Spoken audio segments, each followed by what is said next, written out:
Hi, everybody. My name is Laura Martin, and I'm a licensed clinical social worker and a mindfulness teacher. And I'm offering meditation today in conjunction with VIDA Coworking. I'm really happy to be doing that.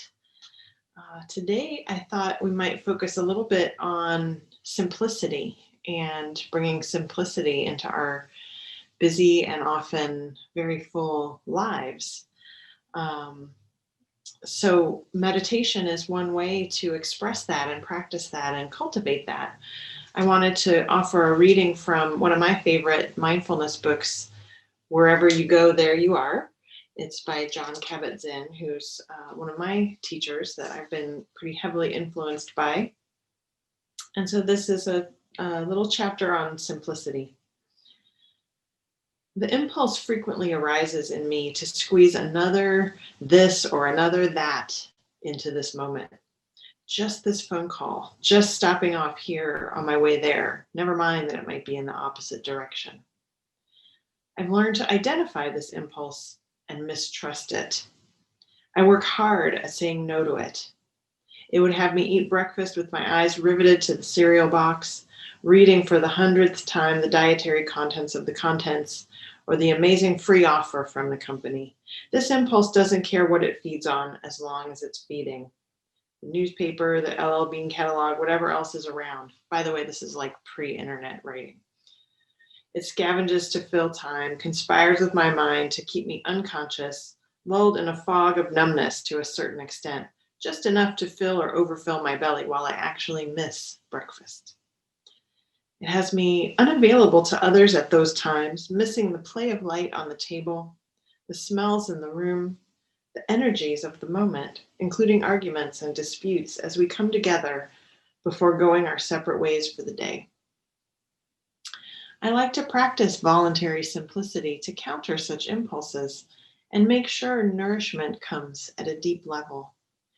It involves intentionally doing only one thing at a time and making sure I am here for it. Many occasions present themselves, taking a walk, for instance, or spending a few moments with the dog in which I am really with the dog. Voluntary simplicity means going fewer places in one day rather than more, seeing less so I can see more, doing less so I can do more, acquiring less so I can have more. It all ties in. It's not a real option for me as a father of young children, a breadwinner, a husband, an oldest son to my parents, a person who cares deeply about his work, to go off to one Walden pond or another and sit under a tree for a few years, listening to the grass grow and the seasons change, much as the impulse beckons at times. But within the organized chaos and complexity of family life and work, with all their demands and responsibilities, frustrations, and unsurpassed gifts, there is ample opportunity for choosing simplicity in small ways. Slowing everything down is a big part of this. Telling my mind and body to stay put with my daughter rather than answering the phone. Not reacting to impulses to call someone who needs calling right in the moment. Choosing not to acquire new things on impulse. Others are maybe just to sit for an evening and do nothing, or to read a book, or go for a walk alone, or with a child, or with my spouse, to restack the woodpile, or look at the moon, or feel the air on my face under the trees, or to go to sleep early. I practice saying no to keep my life simple, and I find I never do it enough. It's an arduous discipline all its own and well worth the effort. Yet it's also tricky. There are needs and opportunities to which one must respond. A commitment to simplicity in the midst of the world is a delicate balancing act. It is always in need of returning further inquiry, attention. But I find the notion of voluntary simplicity keeps me mindful of what is important, of an ecology of mind and body and world in which everything is interconnected and every choice has far-reaching consequences. You don't get to control it all, but choosing simplicity whenever possible adds to life an element of deepest freedom, which so easily eludes us, and many opportunities to discover that less may actually be more. So that's John Kabat-Zinn, and whether you're buried in activity and complexity and busyness and need to really carve out some time for yourself, or if some time has been carved out for you by the pandemic, if you're in quarantine or isolation with some simplicity that's kind of found you, mindfulness and meditation can really be a way to bring our own presence to these experiences and really enrich them, allow them to come alive and really experience them fully, whether we are welcoming them or not. So let's go ahead and practice, shall we? Feel free to find a comfortable place to sit, or if you'd like to lie down, that's okay. You're also welcome to keep your eyes open or closed. If your eyes are open, it can be helpful to have them at about a 45-degree angle and not tempted to read anything, but just letting your eyes rest, letting the body rest, whatever extent that you can. I'll offer a brief guided meditation focusing on body and breath, but you're welcome to focus your attention wherever you'd like. And if at any point you need to stop or move, you're also welcome to do that. This is your practice. So let's begin. See if you can allow your attention to focus on the sound of the bell.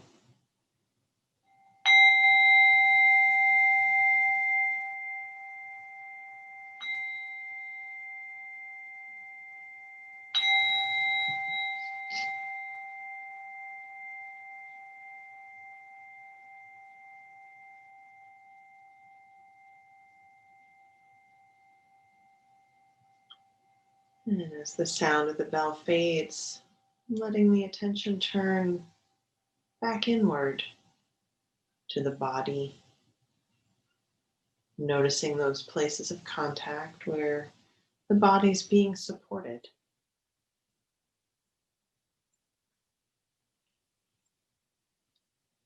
Inviting a connection to the floor, feeling the solidity of the building where you are.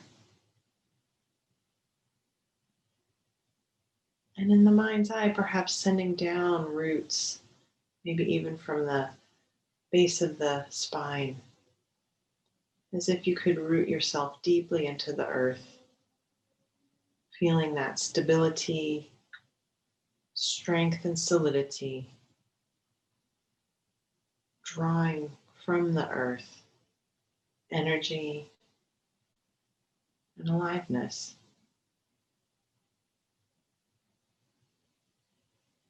Feeling completely connected.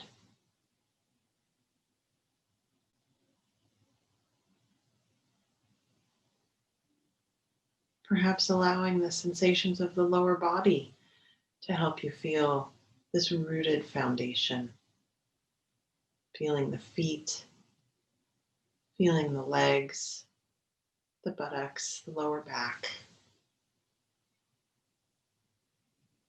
What are the sensations that let you know that you're here?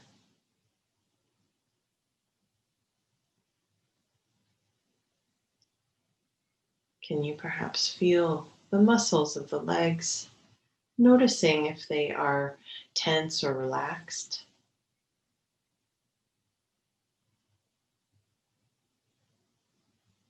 And there's no need to try to change or fix. You're welcome to invite the muscles to let go to the extent that they will.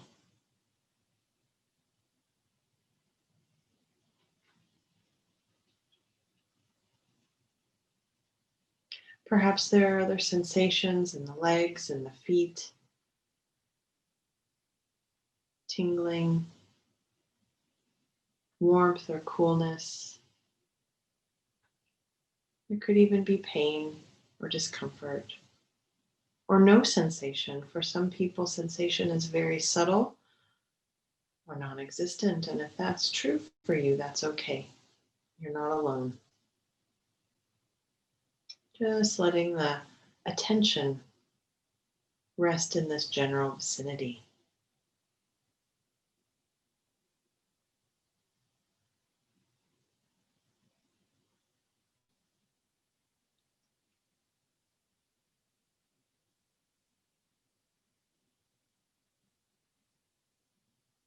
almost like the snow in a snow globe as it settles to the bottom, letting the attention settle in this lower part of the body.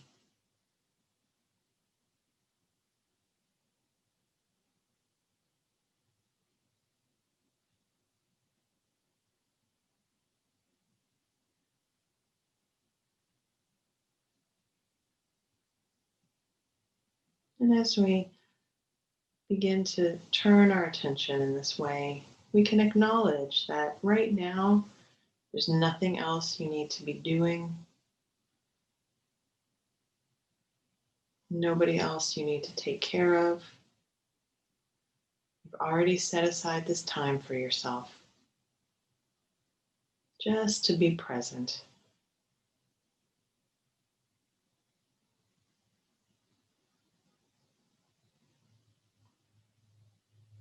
Can you feel what that's like?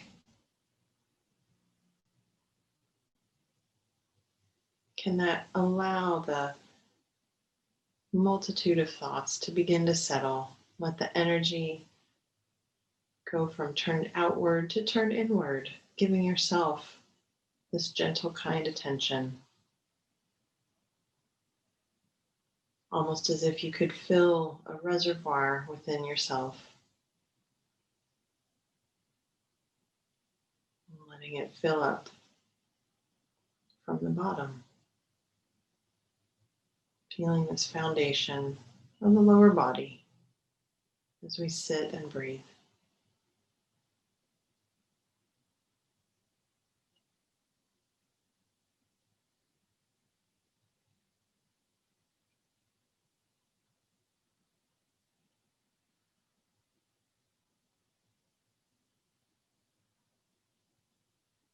It's perfectly okay if there are thoughts and feelings.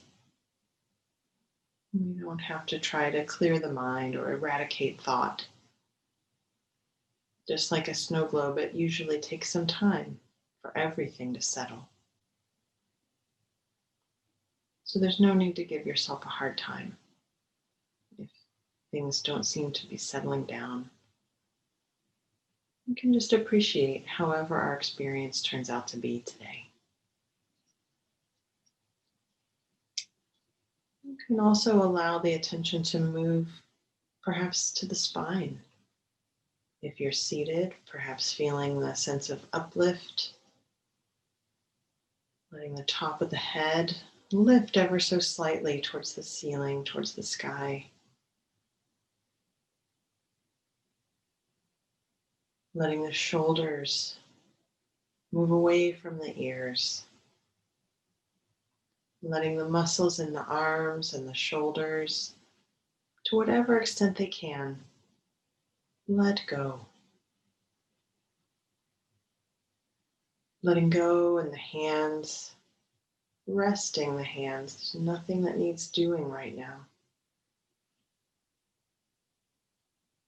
What does it feel like to rest in the upper body as best you can? To let go.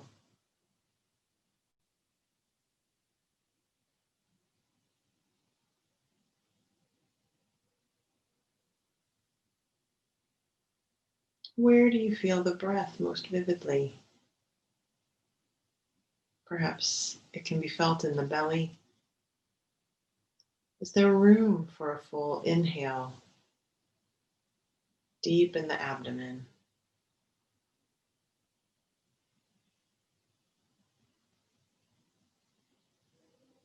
Can you feel an exhale in its entirety? Letting the belly move towards the spine. Emptying the lungs to let the next inhale be full and complete.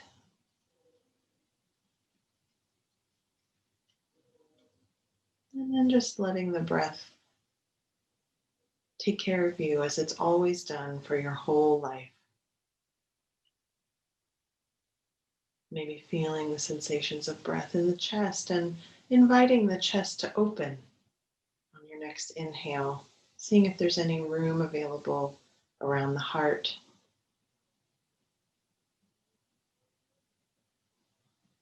Is the heart feeling open or closed?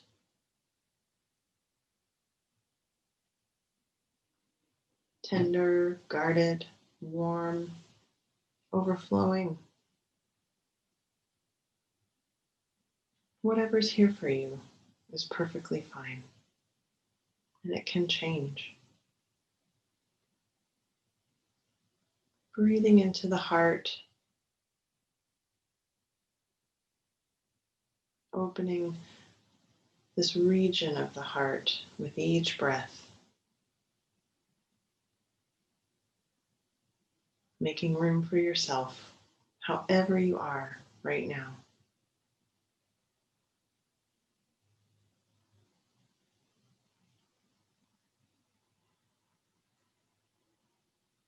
Letting the face be expressionless,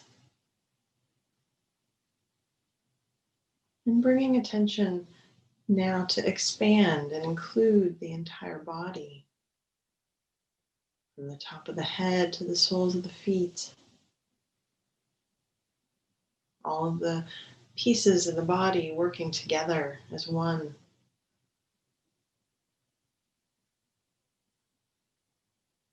Bringing attention to our sensory experience as a way of practicing simplicity.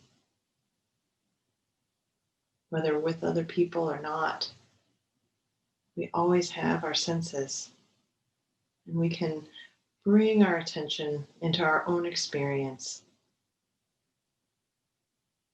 inviting a life of richness and vibrance.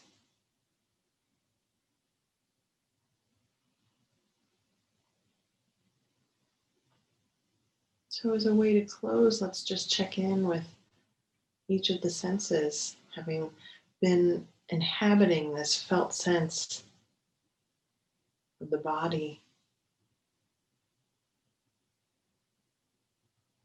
Noticing the sense of hearing, the sound of these words, the sounds in the room, outside the room.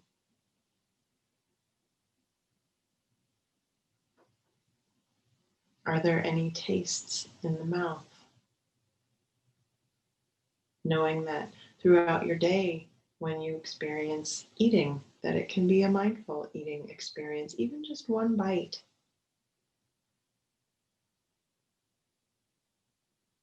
Are there any smells or aromas where you are? And can this be a practice to take with you, perhaps on a walk or when you're cooking? Being present to the senses. And now, if you'd like to let some light into the eyes, bringing awareness to the jewel of our sight, noticing colors, shapes, light and shadow, reorienting to the room where you are, and if you'd like to reorient to the screen, feeling and sensing the entirety of our experience. And we'll close with a bell and a poem.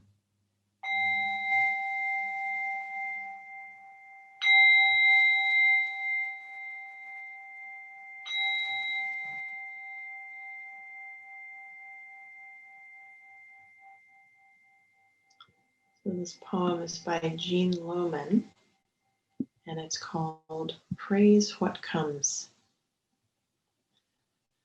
Surprising as unplanned kisses, all you haven't deserved. Of days and solitude, your body's immoderate good health that lets you work in many kinds of weather. Praise talk with just about anyone, and quiet intervals, books that are your food and your hunger. Nightfall and walks before sleep. Praising these for practice, perhaps, you will come at last to praise grief and the wrongs you never intended. At the end, there may be no answers and only a few very simple questions. Did I love? finish my task in the world, learn at least one of the many names of God. At the intersections, the boundaries, where one life began and another ended, the jumping off places between fear and possibility, at the ragged edges of pain, did I catch the smallest glimpse of the holy? So we can take that in its secular sense too, the transcendent and wondrous that is around us everywhere. And we use our senses to be with them. So on your next walk, the miracle of the trees and the weather and the clouds and of kids and all of the people who support us. So thank you for your practice, and thanks for this opportunity to share practice with you. And I hope you have a wonderful day.